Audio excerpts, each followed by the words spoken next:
Hi, I'm Tim Carter from AskTheBuilder.com. I'm here in New Hampshire on the western shore of Lake Winnisquam at a construction site where they're getting ready to build a garage on a residential home. And I'm down in the hole, and I've got something very special to show you that most people, they really don't get to see this because it happens so quickly on a construction site. Because before you know it, the foundation's up.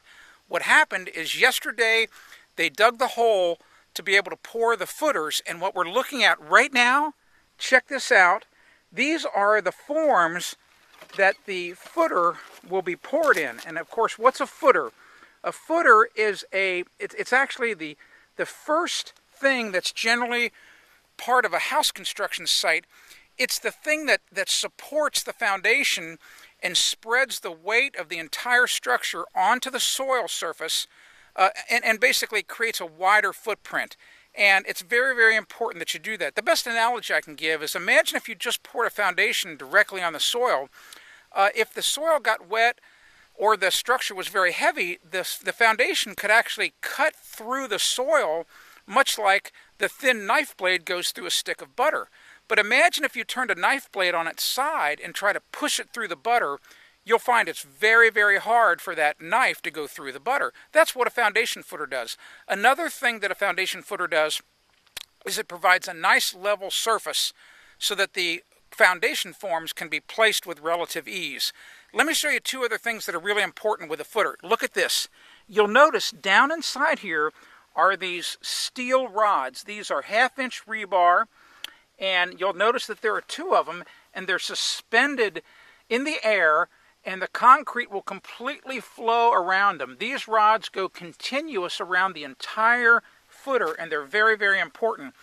What these steel rods do is they give the concrete tremendous tensile strength so that if the footer were to crack or to try to separate, it would have to rip apart and rip these steel bars. And you can imagine how hard that is. Now look at this. Look at what happens. Note how all of a sudden this footer goes up in elevation, and the reason that happens is because here's what happened. The contractor ran into solid rock here. It's a big piece of ledge or granite, and he ran into another piece right around the corner here, and the height of the footer had to jump up over this. And of course what will happen is that the concrete will be poured this high, and of course see these steel rods here, they've been drilled into the rock so that the footer is tied permanently to this bedrock. Believe me, once the concrete's poured, it's not going to go anywhere. It becomes part of the earth for sure. And then of course over there you'll notice that the footer jumps back down to its original level. So that's a concrete footer. That's exactly what they look like before the concrete trucks arrive.